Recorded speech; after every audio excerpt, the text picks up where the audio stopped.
एक थाने में शिकायत करने के लिए एक लड़का आता है, लेकिन जैसे ही वो थाने के अंदर जा रहा था, रास्ते में उसे एक संतरी मिल जाती है। संतरी एक महिला सिपाही होती है। उसकी उसकी खूबसूरती को देख के उस लड़के के कुछ होने लगता है, और जब वो शिकायत करके वापस आ रहा था तो उस लड़की से कुछ ऐसा बोल देता है जिसको लेके पुलिस वाली को बहुत ज्यादा गुस्सा आता है। उसने उसका विरोध किया, लेकिन विरोध वो उतना नहीं कर पाई जितना कि उसको करना चाहिए। इसी को देखते हुए उन्होंने कहा कि तुम चाहो तो मुझे गोली मार दो, लेकिन मुझे तुमसे प्यार हो गया है। बस इतना ही था कि महिला सिपाही उसकी बातों में आ जाती है, और बातों में कुछ ऐसी आती है कि उसको प्यार कर बैठती है। दोनों एक दूसरे को प्यार कर बैठते हैं। ये स्थिति तब पैदा होती है जब लड़का शादीशुदा होता है और एक बच्चे का बाप होता है। धीरे धीरे वक्त गुजरने लगता है। ना तो उस लड़के ने अपने पत्नी का साथ छोड़ा, और ना ही उस लड़के ने उस महिला सिपाही का साथ छोड़ा। जबकि महिला सिपाही की उम्र बढ़ती चली जा रही थी, और उसे कहीं ना कहीं अपनी जिंदगी में एक नया घर बसाना चाहिए, लेकिन वह घर भी नहीं बसा पा रही थी। जब वो घर बसाने की कोशिश कर रही थी तो कोई ना कोई ऐसे इमोशनल बातें करके उन महिला सिपाही को रोक देता। इसीलिए उस लड़की की जिंदगी मजेदार में फंसी हुई रहती है, माँ छोटी छोटी मीठी मीठी बातों को लेकर। आज की कहानी मैं जो आपको सुनाने जा रहा हूँ, इस कहानी में कुछ ऐसे ही होता है। दो चार मीठे बोल क्या बोल देते हैं, एक लेडी सिपाही की जान पर आ जाती है। जान पर ऐसी आ जाती है कि वो जीना भी चाहती है, तो जिए कैसे। इस कहानी को सुनने के बाद ना ही बहुत सारी लड़कियों को एक संदेश मिलेगा, बल्कि एक तरह की एक बात यह भी है कि अगर कोई आपसे मीठी मीठी चिपड़ी चिपड़ी बातें करता है तो कम से कम तोल मोल के देखने की कोशिश करे कि ऐसा तो नहीं कहीं किसी के बहकावे में किसी दलदल में फंसते चले जा रहे हैं। जय हिंद, जय भारत। मैं कौशल। मैं जो आज की सच्ची घटना मैं आपको सुनाने जा रहा हूं, ये सच्ची घटना है उत्तर प्रदेश की कानपुर शहर की। दरअसल कानपुर शहर में एक महिला दरोगा होती है। सामने ही उसके एक महिला सिपाही पड़ जाती है। जैसे ही महिला दरोगा महिला सिपाही को देखती है, और देखते ही कहती है कि बेटा तुम तो बहुत ज्यादा खूबसूरत हो, बहुत अच्छी लग रही हो देखने में, कहाँ की रहने वाली हो। वो महिला सिपाही कहती है कि आंटी मैं रहती हूँ अंबेडकर नगर में, और यहाँ पे कानपुर में क्राइम ब्रांच में वो महिला सिपाही के तौर पे काम कर रही हूँ। तभी वो महिला दरोगा ने अपने बारे में परिचय दिया। उन्होंने कहा कि मैं वैसे रहने वाली तो कानपुर की चकेरी थाना क्षेत्र का घर है, लेकिन फिलहाल उसकी पोस्टिंग है लखनऊ के LIU डिपार्टमेंट में बतौर दरोगा के तौर पे। और साथ ही बताती है कि उसका एक बेटा भी है, और उसका पति की मौत हो चुकी है, लेकिन वो उत्तर प्रदेश पुलिस में दरोगा हुआ करते थे। अब वो है नहीं, तो फिलहाल अब एक बेटा ही है। देर सवेर बेटे की ही नौकरी उसकी जगह पे लगी जाएगी। इस तरह की बातें जो महिला दरोगा ने एक महिला सिपाही से कर रही थी, तभी कहीं ना कहीं बातचीत को लेकर ऐसा लग रहा था कि जैसे कि ये दोनों एक दूसरे को कब से जान रहे हैं, कब से पहचान रहे हैं।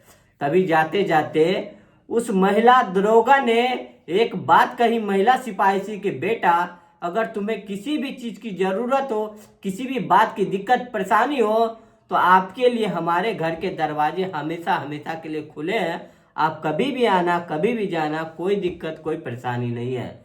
वो पहला मौका आता है 23 मार्च 2024 को, जब महिला सिपाही उस घर में जाती है, उस महिला दरोगा के घर पे वहां जाती है, जान पहचान हो जाती है, और जान पहचान होने के बाद वो फिर वहां पे से अपने अपने रास्ते चले जाती है। उस दिन जब पहली बार वो यहाँ पे आना था, इसी बीच में पहली बार जो बेटा होता है उस महिला दरोगा का, जिसका नाम नवनीत होता है, नवनीत ने अपनी जान पहचान बनाई। जान पहचान कुछ इस तरह से बनाई कि वो तैयारी कर रहा है, अगर उसको कहीं अच्छी नौकरी नहीं मिल पाई, जैसे कि UPSC की तैयारी या कि कोई बड़ी नौकरी नहीं मिल पाती है, तो वो अपने पापा की जगह नौकरी करेगा। क्योंकि उसके पापा दरोगा हैं, तो शायद दरोगा के से कम तो कोई नौकरी मिलने वाली भी नहीं है। तो ऐसे में महिला सिपाही को उसके प्रति जो इम्प्रेशन था वो ठीक ठाक लगने लगा, और माँ ने जिस तरह से बातें की थी उससे लग रहा था कि वो उसे अपने घर की बहू बनाना चाहती है। बस ऐसे पहली मीठी मीठी बातें थी उस महिला सिपाही की। बातें में ऐसे आती है कि वो कहीं ना कहीं इस घर के प्रति विश्वास जमा लेती है। और एक बार ऐसा होता है कि जब महिला दरोगा इस घर पे थी नहीं, वो अपनी ड्यूटी पर थी, तभी महिला दरोगा के बेटे ने उस महिला सिपाही को अपने घर पे बुलाया, उसके लिए चाय नाश्ते का इंतजाम किया। जब चाय नाश्ते का इंतजाम किया, इसी बीच में उसको कोल्ड ड्रिंक दी जाती है पीने के लिए, और कोल्ड ड्रिंक पे कोई नशीला पदार्थ दिया जाता है। जैसे वह नशीला पदार्थ उस महिला सिपाही उसको कोल्ड ड्रिंक के साथ पी लेती है, जाहिर से बात है कि उसको नींद आने लगती है। और इसी मौके का फायदा उठा के उस महिला दरोगा के बेटे ने उठाया और उसके साथ उन्होंने शारीरिक संबंध बनाया। ना कि शारीरिक संबंध बनाया कि उसके अश्लील पिक्चर, अश्लील वीडियो वो बनाया, अपने मोबाइल में कैद कर लिया। जब उस महिला सिपाही को होश आया तब तक काफी देर हो चुकी थी। अब वहां से करे तो करे क्या, शायद उसने पहली दिन ही अगर विरोध किया होता तो शायद ये कहानी कभी बनती नहीं, और ना ही कहानी मैं कभी आपको सुना रहा था। अब यहाँ से महिला सिपाही चला जाता है और अब उसको दोबारा बुलाया जाता है, तीसरी बार बुलाया जाता है। अब कोई ना कोई बहाना होता है, बहाना के साथ साथ किसी ना किसी बात से बुलाया जाता था, और अब वह महिला दरोगा का जो बेटा होता है उस महिला सिपाही के साथ शारीरिक संबंध बनाता और गंदा और घिनौना कृत्य किया करता, और वह ना चाहते हुए भी कुछ कर पा रही थी। आखिरकार एक दिन ऐसा होता है कि वो लेडी कांस्टेबल गर्भवती हो जाती है। जब पहली बार गर्भवती होती है तो उसके बाद उसके अंदर कुछ अजीब तरह से बदलाव हो रहे थे। जो बदलाव हो रहे थे उसे लग रहा था कि वो गर्भवती हो चुकी है। तो उस लड़के से कहता है कि वो गर्भवती हो चुका है, तो वो कहता है कि तुम्हें परेशान होने की जरूरत नहीं है, अभी तुम्हारा शरीर इतना भारी नहीं है कि तुम इस वजन को उठा सको, यानी कि तुम्हारी स्थिति बहुत कमजोर है, तुम बहुत कमजोर हो, इसीलिए हम इस बच्चे को पैदा नहीं करेंगे। बात रही आगे की जिंदगी के, तो दोनों साथ साथ तो रहेंगे, शादी भी करनी है, सब कुछ ठीक ठाक रहा। तो कुल मिलाकर फिर उसके बातों में आ जाती है, और बातों में आने के बाद उसका गर्भपात करा दिया जाता है। फिर से वही स्थिति पैदा हो जाती है, एक दूसरे के साथ मिलना मिलाना, शारीरिक संबंध बनाना। जब दूसरी बार वो प्रेग्नेंट होती है तो इस बार उसको समझ में आ जाता है कि कहती है कि शादी करनी है, और अगर शादी नहीं करोगे तो फिर ये सब जो थाना में शिकायत कर सकती है, बात कर सकती है। जब इस तरह की बातें वो कहती है तब महिला दरोगा को लगता है कहीं ना कहीं वो बात में फंस जाएगा, इसीलिए वो अपने बेटे से सगाई की तैयारी करने लगती है।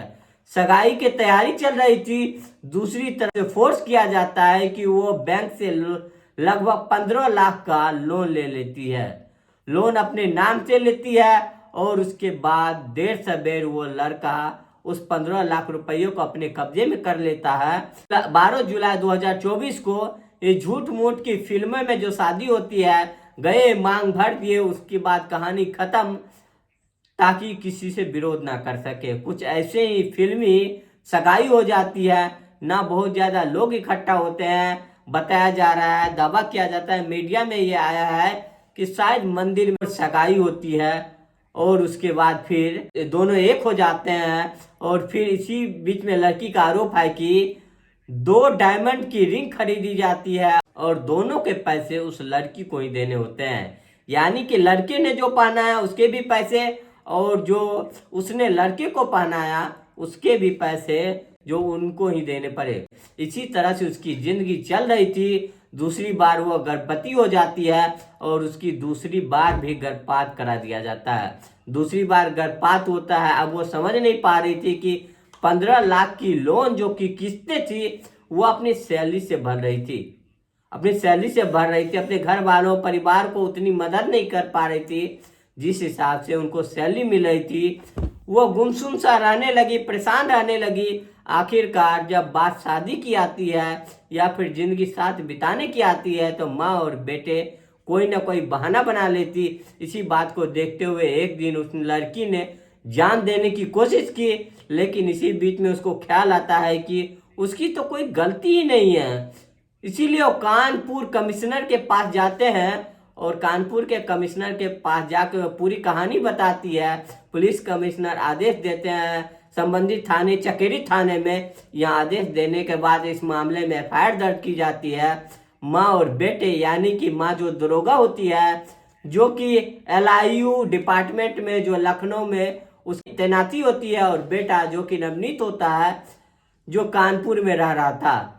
जब पुलिस की गिरफ्तार करने के लिए पहुंचती है, दोनों माँ बेटे यहाँ से फरार हो जाती है, भाग जाते हैं।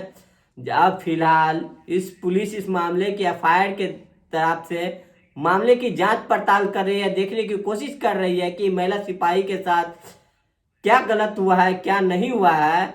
जब इन दोनों की गिरफ्तार किया जाएगा, पकड़ा जाएगा, तो जो सामने आएगी बात। लेकिन एक अखबार में एक बयान छपा था महिला दरोगा का कि उनके साथ ऐसा कुछ भी नहीं किया गया है। यानी कि 27 नवंबर 2024 को शादी होनी थी, इसके लिए वो गेस्ट हाउस भी बुक कर लिया, लेकिन लड़के तैयार नहीं हैं।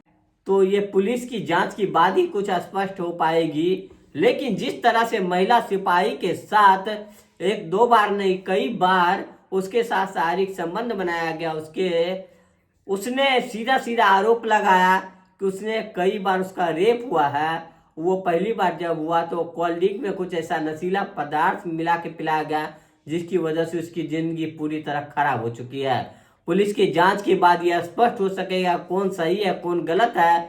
लेकिन जो ये कहानी है, इस कहानी से ना उत्तर प्रदेश पुलिस की बदनामी हो रही है, बल्कि कई तरह के सवाल खड़े हो रहे हैं। चाहे वो लड़कियां, चाहे पुलिस में हो, चाहे घरों में हो, चाहे कहीं भी हो, उनका सुरक्षित रह पाना इतना आसान नहीं है जितना आसान लगता है।